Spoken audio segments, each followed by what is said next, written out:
NPCs now that we've beaten Tower Knight. Have you heard? If you are attacked by a demon, you will lose your humanity. Oh, what a horrible thought. Just what would happen then? I simply cannot fathom it. Massa. Massa. Oh, Honorable One, Sadly, the clerics don't have too much to say to us, but a good friend of ours has decided to take roost in the Nexus themselves.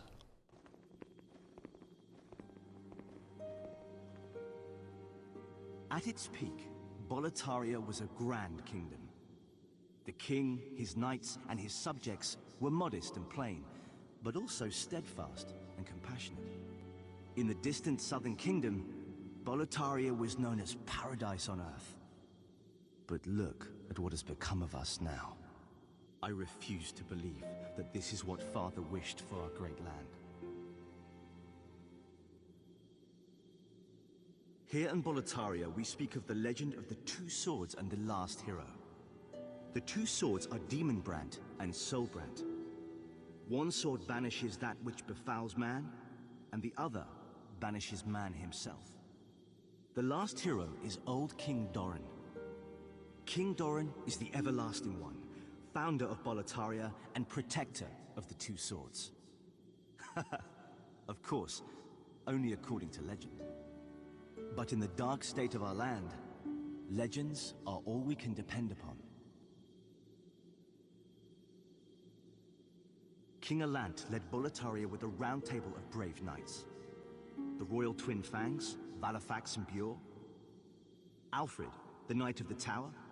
Metas, the Knight of the Lance.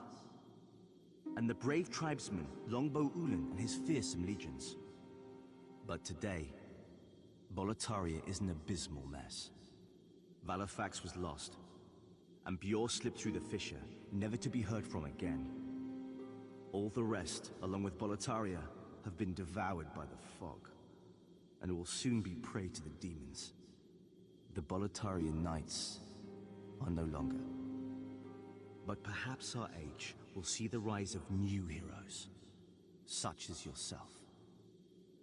Ostrava was just responsible for one of our biggest lore drops so far. He mentions a plethora of characters, two of which we'll be hearing a bit more about, Valorfax and Bjor. The other NPCs mentioned, Alfred, Metas, and Ulan, are very seldom mentioned elsewhere in the game, but they definitely reinforce my opinion that Demon Souls has some of the coolest character names in any video game I've ever played.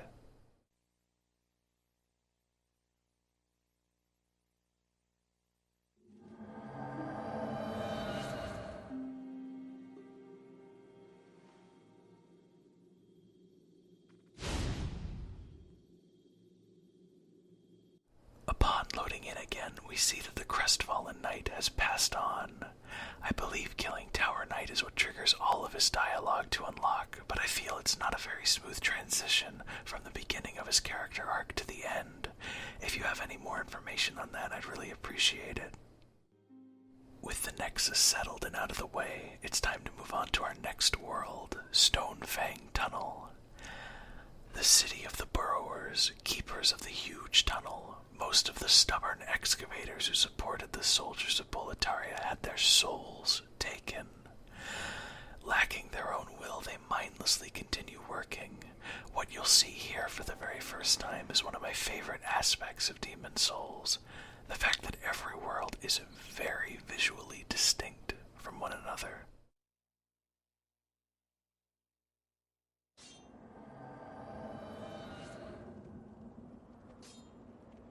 At the top of the stairs from the Archstone, we're greeted by a developer message that says, the next enemy is susceptible to pierce attacks, an extremely useful hint, but I think we'll be able to manage without a spear or similar weapon.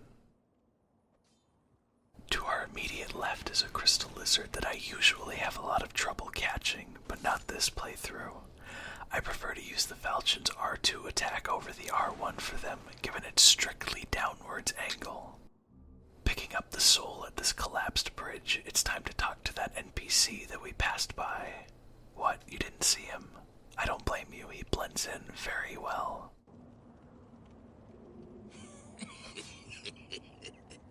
Hello there, souls. Souls. I trade fine goods for souls. Our little town. Well, it's a nice wee place. All those lizard-eyed townsfolk are busy tinkering with stone. And don't bother with old men like myself. Makes life rather easy for me. I can get away with anything. Thank you, Lord, for this golden opportunity. Have you heard about that sparkling lizard? He's not easy to catch, but he's got some fine stones, and I know where his nest is. Oh, I'm sorry. I can't give it away. The very unflatteringly named Filthy Man doesn't sell anything we need, but a reliable source of ore would be very welcomed had we a different weapon. You want to play? Well, you've got to pay. Don't you agree? Of all his dialogue, the most noteworthy is that which pertains to a crystal lizard nest. Hopefully we can find it. A second developer message tells us that the next enemies are also susceptible to spells, which will be useful, though I'm hesitant to waste the MP. And here is the notorious sticky white stuff, an item that has been the spur of many a joke among players of Demon Souls. I'll just go ahead and leave that up to your imagination. Once past the boulder throwers, we see an inactive lift. Very conveniently, it switches literally right outside and completely functional.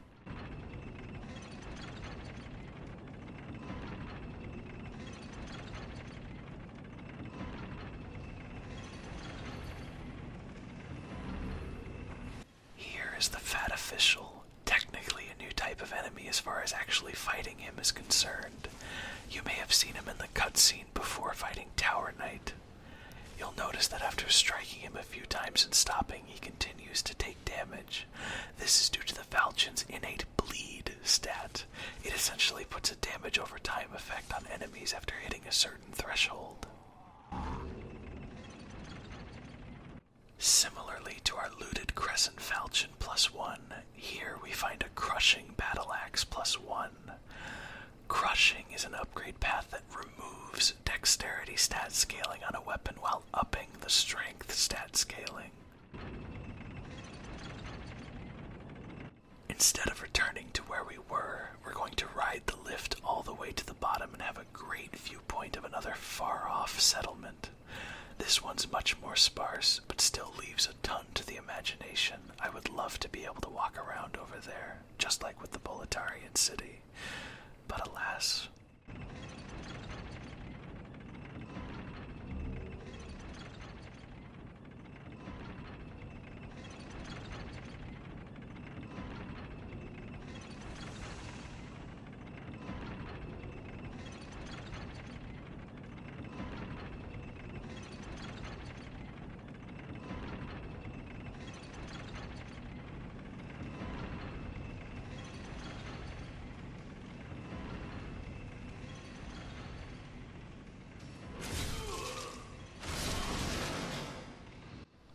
These mindless mining enemies won't aggro onto you until you attack them, but some are exceptions to that rule.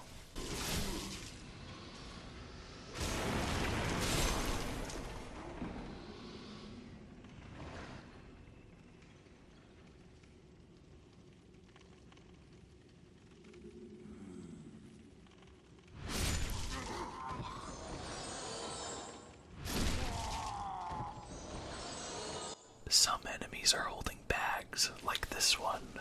The bags hold a ton of sharpstone and hardstone ore, but as far as I know are one-time drops only. If we were to come back through this area, the enemy wouldn't have the bag. More respect for fine pottery. You'll see me do a very flashy but very slow move where I take a step backwards here. This is done by hitting R1 and forward on the analog stick at the same time, which is the same input for the kick in the Dark Souls series, and it's almost 100% of the time an accident. I don't really enjoy using it, even considering how neat it looks. Another fat official is blocking the archway to more precious loot. His magic resistance proves to be pretty high, but luckily we can just knock him aside. Here we find chunks of ore, which are used to enhance weapons alongside shards at later upgrade levels. On the second corpse is clear stone, which puts weapons on the quality upgrade path that balances strength and dexterity bonuses. This scale miner, as they're called, didn't have a very good hiding spot.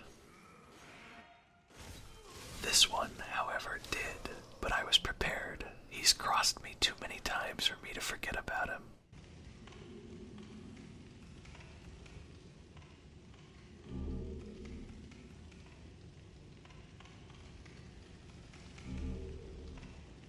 If you recall, a pickaxe was being sold by the filthy man at the beginning of the level for 500 souls.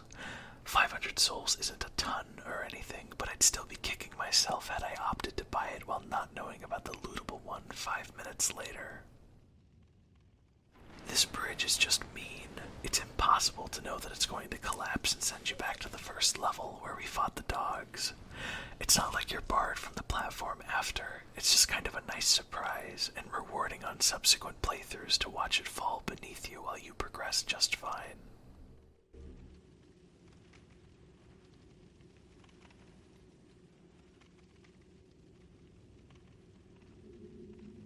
There's a lower area here that we have to drop down to though, so we'll go ahead and do that now.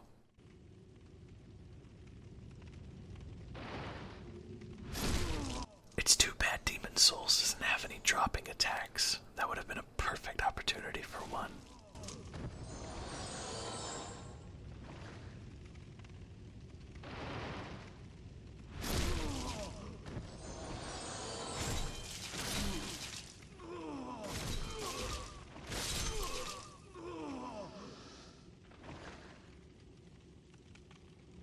Souls games do have the tendency to have enemies of a sympathetic nature in their levels, but it's hard to feel bad for killing the scale miners.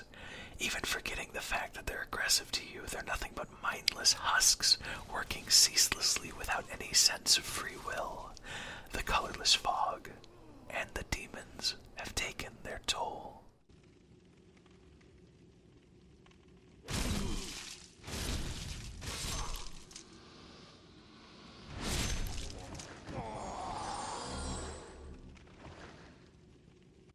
And here's the only developer ghost I can think of outside of the tutorial. If you're a big fan of developer ghosts, I'm sorry to be the one to tell you that this playthrough is all downhill from here.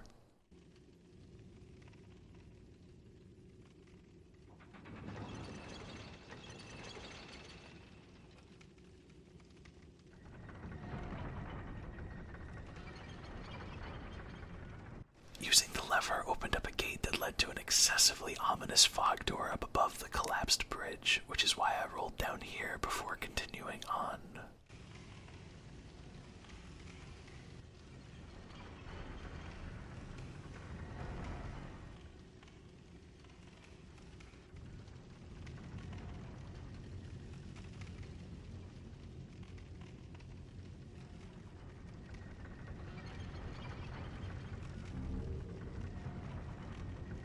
This fog gate is even larger than the one prior to Tower Knight. What sort of monstrous beast could be behind it?